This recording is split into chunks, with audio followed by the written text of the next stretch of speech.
रूस और यूक्रेन की जंग ऐसे खतरनाक मोड़ पर पहुंच चुकी है जहां बातचीत से इसे रोकने का रास्ता विफल होता नजर आ रहा है।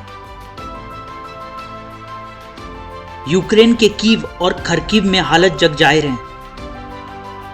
जानकार मानते हैं कि यूक्रेन के लिए अगले 24 घंटे बेहद अहम हैं। इस बीच रूस ने यूक्रेन को जवाब देने के लिए अपनी न्यूक्लियर फोर्स को भी हाई अलर्ट पर रखा है। आर पार की इस लड़ाई के बीच न रूस की ओर से पीछे हटने के संकेत हैं और न ही यूक्रेन की तरफ से युद्ध विराम के लिए कोई पहल की जा रही है। रिपोर्ट के मुताबिक रूस और यूक्रेन के बीच युद्ध जितना लंबा खिंचेगा उतना ही विनाशकारी होता जाएगा, क्योंकि दुनिया जानती है हथियारों के मामले में रूस एक महाशक्ति है। युद्ध की कवरेज में वैक्यूम बम की भी चर्चा बार बार सुनाई दे रही है।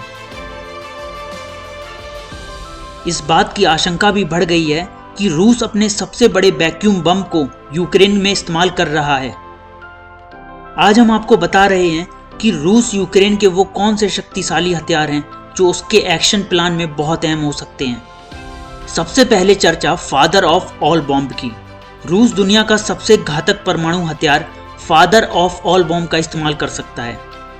इसे थर्मोवैरिक बम भी कहा जाता है। रिपोर्ट के मुताबिक थर्मोवैरिक बम की गिनती दुनिया के सबसे घात परमाणु हथियार में की जाती है। इसे रूस ने 2007 में विकसित किया था। 7100 किलो वजन वाले इस बम का इस्तेमाल करने पर यह रास्ते में आने वाली बिल्डिंग और इंसानों को तबाह कर देता है। इसे एरोसॉल और वैक्यूम बम के नाम से भी जाना जाता है। इस वैक्यूम बम की सबसे बड़ी खासियत यह है कि यह ऑक्सीजन को सोख कर बड़ा धमाका करता है।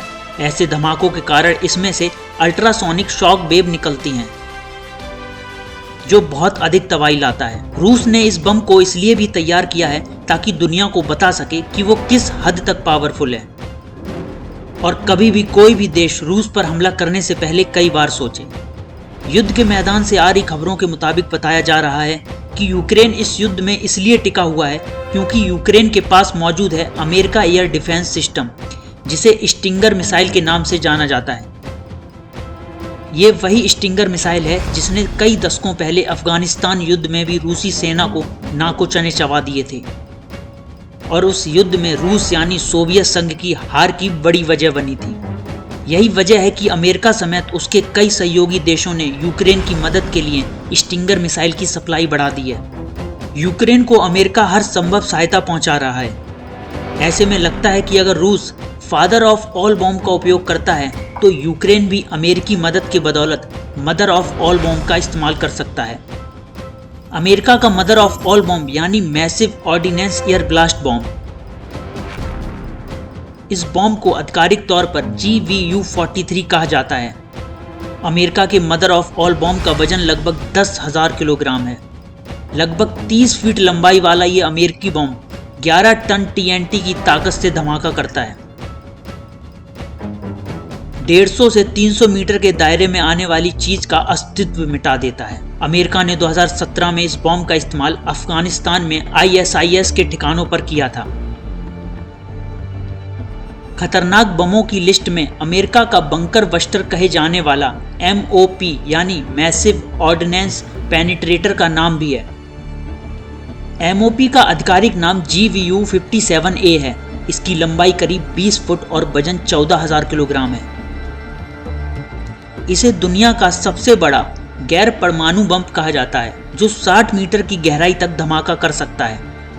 इसी तरह अमेरिका का ही GVU-28 बॉम्ब एक गैर परमाणु लेकिन सबसे विनाशकारी बमों में से एक है। इसे laser guided bunker busting bomb भी कहा जाता है, यानी ये बॉम्ब 6 मीटर मोटी कंक्रीट में सुराख करके बंकर को तबाह कर देता है। घातक बमों की लिस्ट में नाम आता है स्पाइस बम, जिसे smart precise impact cost effective bomb के नाम से भी जाना जाता है।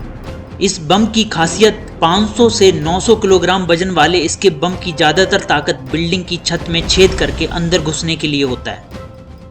एक बार इमारत के अंदर जाने के बाद ये बम जब फटता है तो अंदर मौजूद सभी लोग इसके शॉक वेव से मर जाते हैं।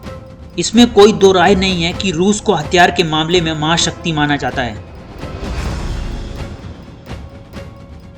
वहीं अमेरिकी और नाटो सेना रूस से कहीं आगे हैं। ऐसे में यहाँ सबसे बड़ा सवाल यह उठता है कि अमेरिका और नाटो यूक्रेन में हथियार सप्लाई तो कर सकता है, पर उसका उपयोग करना उसके लिए मुश्किल होगा।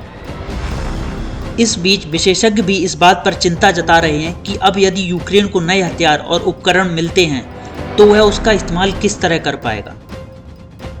Think tank Stockholm International Peace Research Institute के निदेशक डैन स्मिथ के मुताबिक व्यवहारिक चिंता यही है कि अगर यूक्रेन की सेना को नए उपकरण और हथियार दिए जाते हैं तो उसका इस्तेमाल करने में उन्हें समय लगेगा। आज 7 दिन बीत जाने के बाद राष्ट्रपति जेलेंस्की का दावा है कि कीव अभी भी यूक्रेन के नियंत्रण में है, लेकिन रूस की सेना के सामने यूक्रेन 3 दिनों में बेहद कमजोर साबित हुआ है। फिर भी यूक्रेन ने अपनी हिम्मत नहीं छोड़ी और वह पूरा जोर लगाकर रूस का मुकाबला कर रहा है। ब्यूरो रिपोर्ट, पोजांग टाइम्स।